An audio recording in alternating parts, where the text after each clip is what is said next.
조석연 목사님을 송도의 한 식당에서 만났습니다.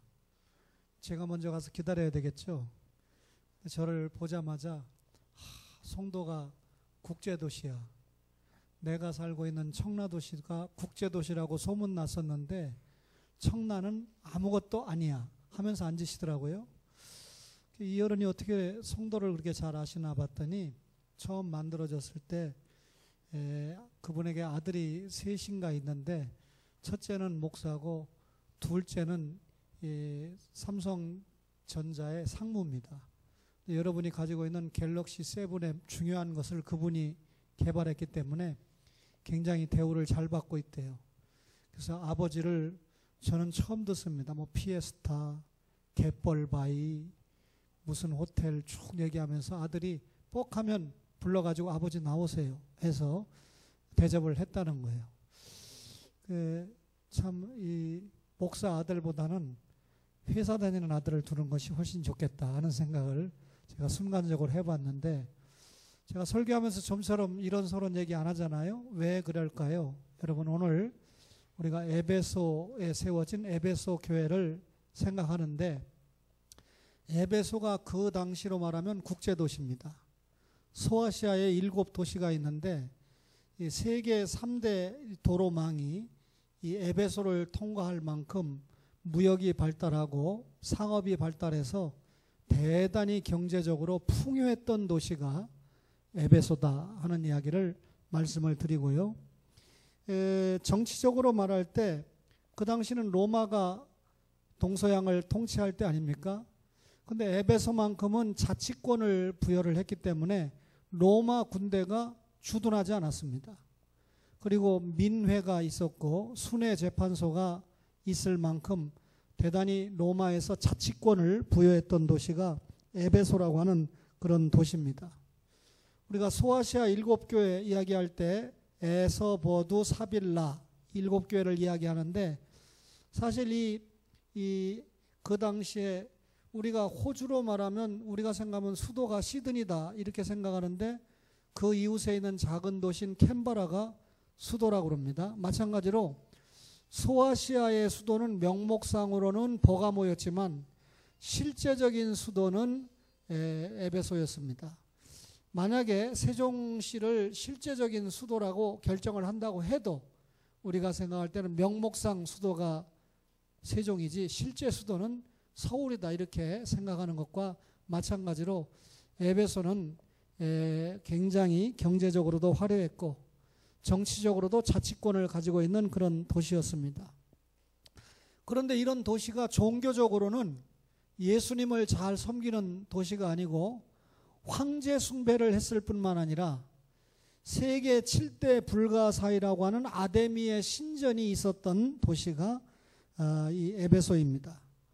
그러니까 이 에베소에 있는 아데미 신전에 누구든지 어떤 죄를 범했다고 해도 들어오기만 하면 도피처가 됐습니다. 신이 있는 처소니까 함부로 잡아가지 못하고 요즘 말로 말하면 경찰들이 들어오지 못하는 그런 신성한 곳이죠. 그리고 그 아데미 신전에서 만들어서 주는 부적을 가지고 다니거나 붙이고 다니면 모든 것이 형통하게 이루어진다라고 하는 속설 때문에 부적을 찍어내는 산실이 아데미 신전이었습니다. 로마 사람, 유대 사람, 헬라 사람, 본토 사람, 여러 지역의 사람들이 모여서 사는 곳이 에베소다 보니까 여러분, 여러 지역의 사람들이 모여 살다 보면 요즘으로 말하면 국제도시가 될 장점도 있겠지만 범죄가 많이 일어났던 도시가 에베소라고 하는 도시인데, 일반적인 범죄도 많았지만 종교적으로 이런 입장이다 보니까 영적으로도 하나님을 섬기지 않는 우상 숭배의 도시가 에베소였습니다. 이런 에베소에 하나님께서 교회를 세웠는데 에베소 지역에 있는 교회를 통틀어서 우리가 에베소 교회다 이렇게 말하죠. 여러분, 이 바울의 1차 선교여행을 마치고 2차 전도여행을 갈 때 소아시아 지역을 가서 복음을 전하기를 원했습니다. 만약에 그때 마게도냐 사람 하나가 유럽으로 와서 도와달라 이런 성령의 환상 계시가 없었다면 바울이 2차 선교 여행에 에베소를 방문해서 틀림없이 에베소 교회가 세워졌을 것입니다. 근데 2차 선교 여행 때 에베소를 가기를 원했지만 결국 가지 못하고 유럽 지역에 가서 선교를 하지 않습니까? 그러나 3차 선교 여행 중에 방문을 했던 도시가 에베소인데 사도행전 19장 9절과 10절을 한번 보겠습니까? 사도행전 용서하세요. 18장 21절을 보겠습니다. 사도행전 18장 21절을 보는데요. 먼저 16장 6절을 먼저 보겠습니다. 사도행전 16장 6절을 보면 성령이 아시아에서 말씀을 전하지 못하게 하시거늘 그들이 부르기아와 갈라디아 땅으로 다녔다. 바울과 여러분 1차 선교여행이니까 2차 선교여행이니까 신라와 함께 가는 여행에서 아시아에서 말씀을 전하지 못하게 했다. 마게도냐 환상을 두고 얘기하는 거죠. 결국 그래서 3차 전도여행에 사도행전 18장 21절 보세요. 18장 21절을 보면 작별하여 이르되 만일 하나님의 뜻이면 너희에게 돌아오리라 하고 배를 타고 에베소를 떠났다. 그러니까 2차 선교여행 중에 잠시 에베소를 지나가면서 내가 하나님의 뜻이 있으면 반드시 돌아오겠다 이렇게 약속을 했는데 19장 8절을 보세요. 19장 8절을 보면 바울이 에베소에 있는 회당에 들어가 석 달 동안 담대히 하나님 나라에 관하여 강론하며 권면했다. 하나님 나라죠. 그 다음에 9절과 10절에 보니까 어떤 사람들은 마음이 굳어 순종하지 않고 무리 앞에서 이도를 비방하거늘 바울이 그들을 떠나 제자들을 따로 세우고 두란노 서원에서 날마다 강론하노라. 몇 해 동안요? 이같이 2해 동안 이같이 하니 아시아에 사는 자는 유대인이나 헬라인이나 다 주의 말씀을 듣더라. 그러니까 에베소에서 회당에서 3개월간 복음을 열심히 전했습니다. 잘 아는 대로 빌립보에는 회당이 없었기 때문에 문밖 강가에 있는 루디아 여인들에게 복음을 전했지만 에베소에는 회당이 있었기 때문에 그곳에 가서 3개월간 복음을 전하고 또 두란노 서원에서 2년 동안 전했습니다. 합하면 2년 3개월이죠.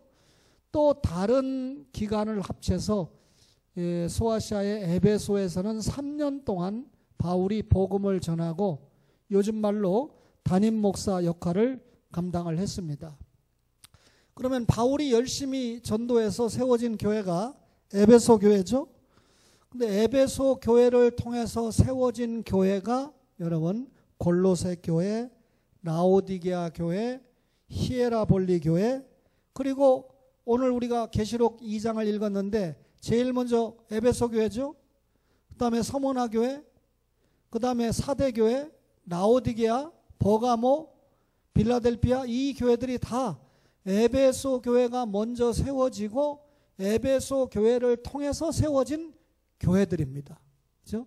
부산에 가면 제1영도교회가 있고 제8영도교회까지 아는데 요즘 제9영도교회가 세워졌다는 소식이 들리는데 제일 먼저 1영도교회가 세워서 다 세운 걸로 생각하는데 그게 아니래요. 1영도교회가 3영도교회까지인가 세웠고 3영도회가 4영도, 5영도 이런 식으로 세워서 어쨌든 그 이름이 들어졌는데 제가 생각할 땐 제1영도, 2영도보다는 차라리 각 교회마다 고유 이름을 주었으면 훨씬 좋았겠다 하는 생각을 가지게 됩니다. 특별히 요즘 제1영도교회가 우리 교단에서 제일 오래된 교회인데 제일 지금 어려운 모습을 보이고 있는 교회로 지금 지금 담임 목사님이 없습니다.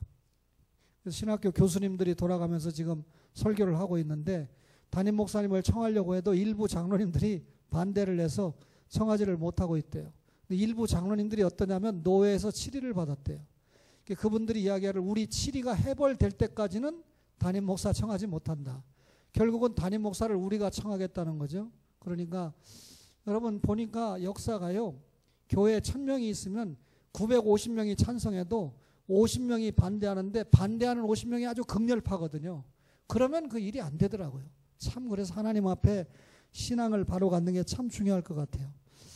여러분, 이렇게 바울이 3개월간 하나님 나라에 대해서 강론하고 회당에서 권면했다 그랬고, 두란노 서원에서 하나님의 말씀을 열심히 전했다 그랬습니다.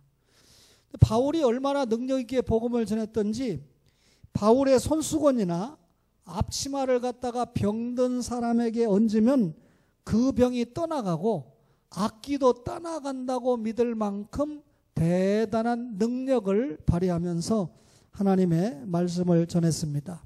중요한 것은 바울이 조금 전에 말한 대로 회당과 그리고 두란노 서원에서 말씀을 전하고 하나님 나라에 대해서 가르치니까 결국 믿음은 들음에서, 들음은 그리스도의 말씀으로 말미암아 뭐가 세워졌습니까? 교회가 세워졌습니다. 그렇죠? 여러분, 우리가 어려워도 교회 오면 하나님의 말씀이 들려져야 되죠. 어떤 교회는 오후 예배 시간마다 돈이 있으니까 특별 강사를 불러가지고 문학 강의도 듣고 무슨 간증도 듣고 그런다고 그러는데, 주님이 원하시는 바는 아니라 생각을 합니다. 여러분, 이 에베소 교회를 오늘 박연섭 집사님이 읽어주셨는데, 계시록 2장 1절로 7절을 읽어주셨는데, 그 읽은 내용을 보니까 칭찬도 있었고 책망도 있었습니다. 에베소 교회를 설립한 첫 번째 교역자는 바울입니다. 두 번째 교역자는 바울이 아들같이 여기는 디모데입니다. 그 다음에 세 번째 교역자는 예수님의 가장 사랑을 받고 오래 장수했던 사도 요한이 세 번째 담임 목사입니다. 그러니까 바울, 디모데, 그 다음에 사도 요한으로 이어지는 공통점이 뭡니까? 이분들은 하나님의 말씀에 철저했던 사자들이죠. 에베소 교회가 하나님의 말씀으로 무장되고 양육을 받았다라고 하는 것은 틀림없는 일일 것입니다. 그런데 사도행전을 읽어보면 바울이 에베소에 처음 도착했을 때 저들이 성령에 대해서 들어본 적도 없다고 할 만큼 굉장히 이 하나님의 말씀에 대해서 거리가 멀었던 그런 사람들입니다. 신앙이 대단히 미숙했죠. 근데 바울이 3년 동안 에베소에서 열심히 복음을 전하고 가르친 결과 미숙했던 에베소 교회가 대단히 성숙한 모습으로 탈바꿈하게 됩니다. 그러니까 주님께서 이런 에베소 교회를 칭찬했을까요? 책망했을까요? 믿음이 성장했으니까 칭찬하신 겁니다. 거기 보면 이 에베소 교회가 여러분 2절에 보니까 내가 내 행위와 수고와 내 인내를 알고 또 악한 자들을 용납하지 아니한 것과 자칭 사도라 하되 아닌 자들을 시험하여 그의 거짓된 것을 내가 드러난 것과 또 내가 참고 내 이름을 위하여 견디고 게으르지 아니한 것을 아노라. 여기까지가 엄청난 칭찬이지 않습니까? 이 칭찬을 종합해 보면 에베소 교회는 영적으로 활기가 대단했던 교회라는 겁니다. 영적인 활기가 있으려면 성령 역사가 있어야 되는데, 성령 역사가 있으려면 뭐가 전해져야 되죠? 하나님의 말씀이 조금 전에 말한 대로 바울과 디모데나 사도 요한과 같은 기라성 같은 종들을 통해서 하나님의 말씀이 잘 전해지니까 영적인 활기가 대단했죠. 데살로니가 교회가 가지고 있던 믿음의 여러분 수고, 믿음의 역사, 사랑의 수고, 소망의 인내가 다 있었던 교회가 에베소 교회라는 것이죠. 오늘 2절에 보니까 자칭 사도라고 하는 거짓, 오늘 집사님의 기도를 들어보니까 거짓 목자도 있고 가짜 목사도 있고 이단 목사도 있는 것 같은데, 어떻게 알았죠? 제가 요즘 에스겔서 34장을 오늘까지 한 10번쯤 읽은 것 같아요. 한 10번 정도만 더 읽으면 제가 에스겔서 34장을 통해서 설교를 한 편 준비해서 여러분에게 전하려고 하는데, 에베소서 34장이 결국은 가짜 목자에 대해서 설명을 한 다음에 하나님께서 내가 더 이상 보지 못하겠다, 양들을 죽이는 가짜 목사를 폐해버리고 내가 진짜 목자인 내 종 다윗을 세우겠다. 그래서 나는 너희의 하나님이 되고 너희는 내 백성이 된다는 것을 확인시킨다라고 하는 내용이 에스겔서 34장인데, 이 내용을 여러분들에게 어떻게 전할까를 생각하고 있었는데 오늘 우리 한 집사님이 가짜 목자가 있다고 하는 기도를 하는 것 보니까 이 말씀을 꼭 잘 준비해서 전해야 되겠다라고 하는 생각이 들게 됩니다. 이 정도 하면 에스겔서 34장을 다음 주까지는 한번 읽어보는 것이 여러분들이 말씀을 받는 모습이겠죠. 혼자 설교하세요. 나는 뭐 빨리 시간 지나면 끝나고 가니까 오늘 오후에 맛있는 거 해먹고 텔레비 보다 자야지, 이런 생각하면 안 되죠. 이 주일날 여러분, 에베소 교회에 대해서 지금 설명하고 있습니다. 니골라당이 들어왔는데 추측하기는 예루살렘 교회 7 집사가 있었는데 니골라라고 하는 집사가 변질이 돼가지고 이 변질된 당파를 만든 것이 아닌가 이렇게 생각을 하고, 뭐 설사 그렇든지 안 그렇든지 하여튼 잘못된 니골라당이 에베소 교회에 들어왔는데, 소위 말하면 하나님의 말씀이 아닌 이단 사상을 가진 이단이 들어왔는데 에베소 교회가 정확하게 거부를 했습니다. 어떤 교회는 신천지가 들어올까 봐 벌벌 떱니다. 그죠? 우리 교회 신천지 대장이 들어오면 과연 누구를 잡을 수 있을까요? 하나님의 말씀에 완전히 무장되어 있으면 벌써 이단이 접근하면 딱 거부 반응이 생기지 않습니까? 여러분, 이 파수대를 가지고 여호와 증인 복음은, 여호와 증인의 이 원리를 전하는 사람을 만나면 섬뜩하지 않습니까? 통일교 신자를 만나면 섬뜩하지 않습니까? 여러분, 말씀으로 무장된 이 교회가 이단에 섞이지 않았어요. 다시 말하면 신앙의 정통성을 유지했고, 그 다음에 신앙을 생활로 보이는 생활의 정통성을 유지한 교회가 에베소 교회였다. 그럼 이런 교회 칭찬해야죠. 하나님의 말씀이 그대로 증거가 되고 그 받은 말씀대로 생활하는 교회가 칭찬받는 교회이지 않겠습니까? 오늘날로 말하면 교리만 주장을 하면서 생활은 못 따라하는 교회 있어요. 그걸 우리가 바리새파라고 그러죠. 저도 한때 고려 혹은 고신교단에 대한 자부심이 엄청났습니다. 그러나 요즘은 제가 반쯤 내려놨습니다. 대한민국에서 고신교단, 합동교단, 합신교단이 가장 정통교단이라고, 말씀대로 가르치고 믿는 교단이라고 자부하는데, 이 세 교단이 고신은 빼고 다른 교단에서, 특별히 용서하세요, 가장 대형이라고 하는 합동교단에서 내놓고 있는 문제는 엄청나지 않습니까? 여러분, 이 전 아무개가 대통령이 됐을 때 이 아무개 목사를 적극적으로, 그러니까 이 사람이 대통령이 됐을 때 교회는 아무도 그에 대해서 박수 안 보내줬거든요. 5.18 사건이나 여러 가지 이 불법적으로 정권을 잡았다고 해서. 그런데 오직 합동 측의 유명한 이 아무개 목사만 전두환을 지지를 했습니다. 역사적으로. 그러니까 전두환 입장에서 가장 큰 교단의 총회장 목사가 자기를 지지하니까 얼마나 기분이 좋습니까? 그래서 그 대가로 준 게 중부대학이고, 그 대학이 오늘날 한남대학이거든요. 그 한남대학을 나온 어느 권사가 사고를 친 겁니다. 여러분, 설립자부터가 사고쟁이다 보니까 그 대학 나온 사람도 회개 안 하면 사고 치는 거예요. 알아듣든지 못 알아듣든지.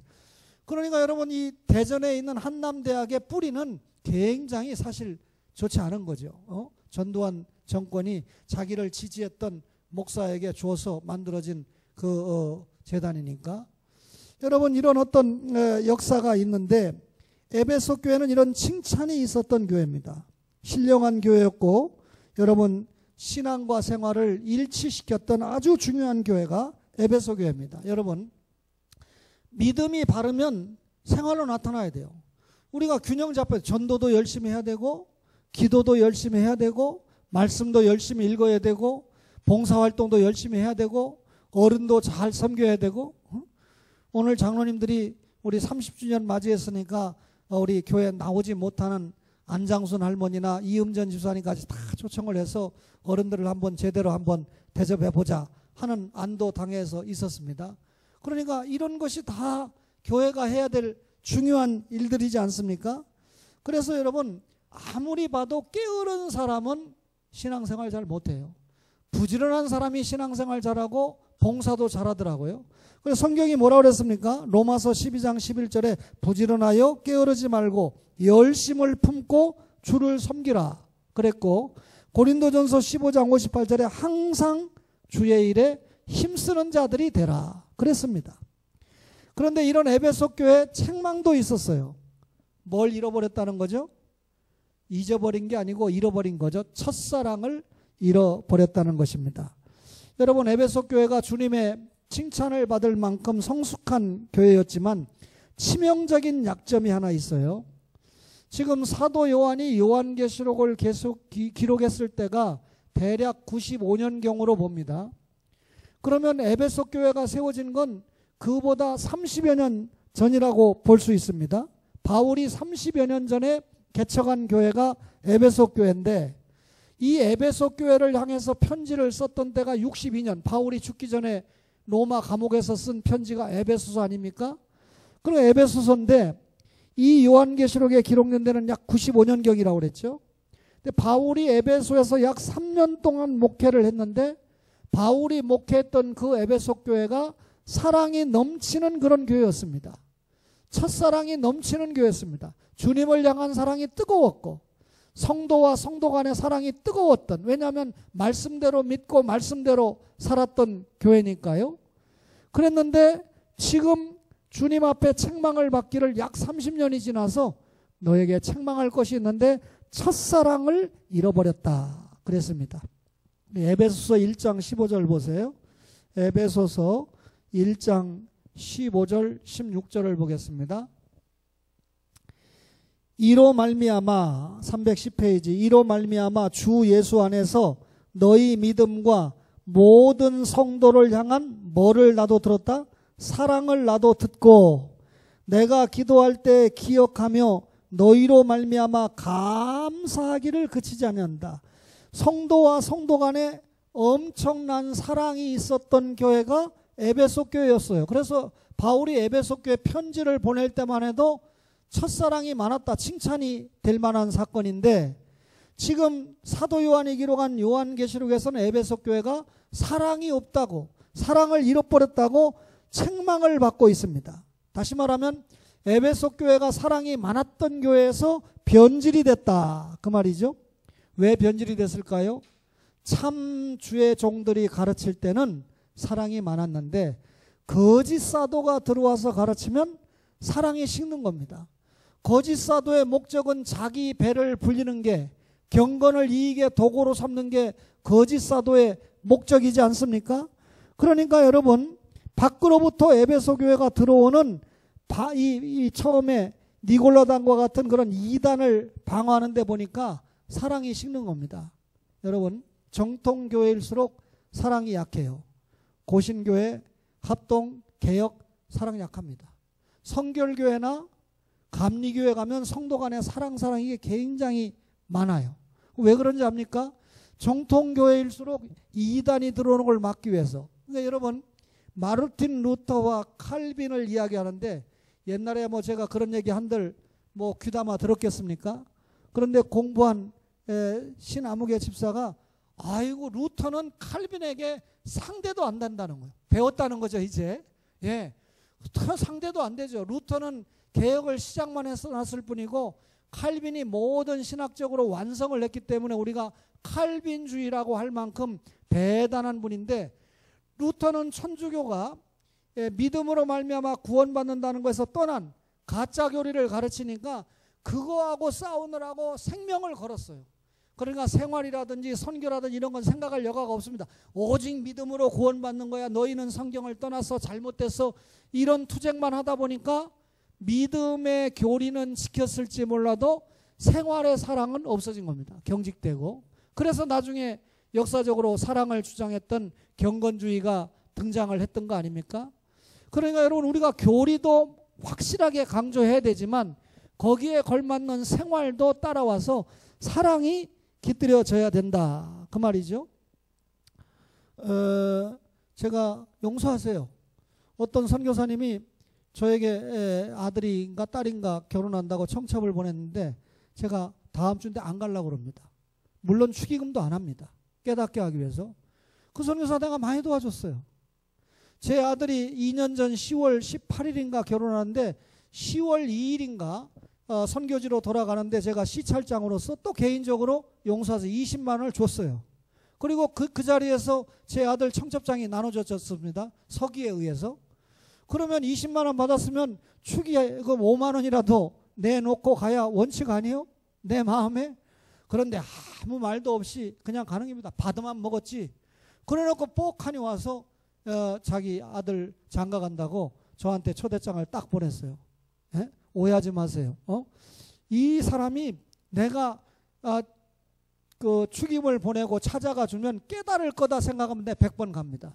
근데 지금까지 그분의 살아온 길을 볼 때 전혀 그런 소망이 안 보여서 내가 모르는 채 해야 신목사가 그런 사람이 아닌데 왜 이렇게 모르는 채 했지? 만약에 노예에서 만나가지고 나한테 목사님 축하도 안 해주고 왜 그랬죠? 그럼 내가 딱 짜르르 얘기해 주려고 합니다. 네 인생은 좀 깨달아야 된다. 선교하기 전에 좀 깨달아야 된다. 오해하지 마세요. 여러분 깨닫게 하는 방법이 여러 가지더라고요. 이게 참 목사가 참 힘들어요. 김변준 장로님이 여러분의 행사에 잘 안 돌아봤으면 이번 주 토요일 날 오지 마세요. 그러나 장로님이 좀 장로님은 안 돌아봤어도 권사님이 돌아봤으면 대자 대비해서 좀 오세요. 불교 용어가 아닙니다. 극락이나 대자 대비가 원래 우리 이 기독교 신자들의 용어인데 저것들이 하도 쓰니까 우리가 그걸 피하고 있을 뿐이죠. 여러분 이런 그 교회 책망과 칭찬이 동시에 있었던 교회인데 주님이 이 교회에 권면과 약속을 해주셨습니다. 요한계시록 2장 5절 보겠습니다. 그러므로 어디서 떨어졌는지를 생각하고, 어디서 떨어졌는지 생각을 하면 이거 원인을 규명하는 거죠. 회개하여 처음 행위를 가지라. 회개하는 건 뭡니까? 여러분 우리가 회개가 뭐죠? 하나님의 뜻대로 하는 근심이에요. 하나님이 원하는 하나님의 뜻대로 하는 근심, 고린도후서 7장 10절에 그게 회개입니다. 그리고 처음 행위는 뭡니까? 사랑이 많았다고 그랬잖아요. 복구죠, 복구. 너희가 처음에 사랑 많았는데 지금은 왜 잃어버렸어? 사랑의 복구죠. 만일 그리하지 아니하고 회개하지 아니하면 내가 내게 가서 내 촛대를 그 자리에서 옮기리라. 경고죠. 회개 안 할 경우에 오는 경고까지 주었습니다. 그런데 어떤 약속을 주었습니까? 7절에 보니까 귀 있는 자는 성령이 교회들에게 하시는 말씀을 들을지어다. 이기는 그에게는 내가 하나님의 낙원에 있는 생명나무의 열매를 주어 먹게 하리라. 하나님 나라의 낙원, 하나님의 낙원 뭡니까? 하나님 나라, 새하늘 새땅, 영원한 천국을 얘기하죠. 생명나무의 열매를 뭡니까? 생명나무가 누굽니까? 예수 그리스도 자신이잖아요. 예수 그리스도 자신을 통해서 누리는 영원한 영생, 축복을 이야기하지 않습니까? 소아시아 7교회 모두 다 이기는 자에게는 이러이러한 축복을 준다라고 약속을 하지요. 따라서 첫사랑을 잃어버렸던 에베소 교회 주님이 돌아오라, 회복하라, 회개하라, 원인을 규명하고 복구해라 권면을 하십니다. 너희가 권면을 할 경우에 권면대로 따르지 못할 경우에는 이렇게 하겠지만 너희가 내가 준 말씀대로 회복을 한다면 이런 약속으로 갚아주겠다라고 하는 약속을 주셨습니다. 여러분 이런 이 에베소 교회가 사실은 바울을 통해서 에베소서라고 하는 편지를 받지 않았습니까?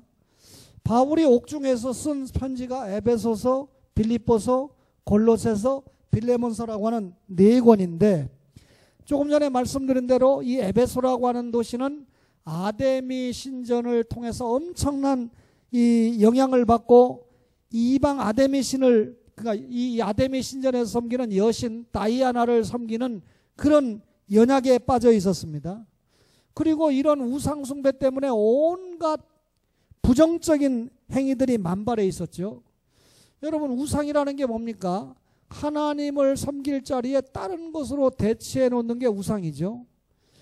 자식을 하나님보다 더 사랑하면 자식 우상이고, 물질을 하나님보다 더 사랑하면 물질 우상이고, 권력을 하나님보다 더 사랑하면 권력 우상이 되는 것이죠.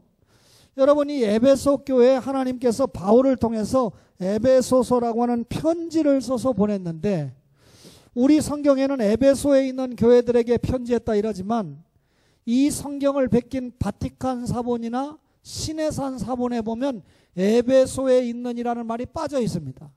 그러니까 에베소에 에베소 교회만 보낸 편지가 아니라는 것을 반증하는 거죠. 그러면 결국 이 에베소서는 회람서신인데 에베소 교회만 준 편지가 아니라 이웃 모든 교회들도 읽어야 된다는 회람서신의 뜻을 강력하게 가지고 있는 것이 에베소서입니다. 여러분, 바울은 에베소에서 3년 동안이나 사역을 했는데도 다른 성경을 보면 종종 로마서를 보면 성도들의 이름이 나오잖아요.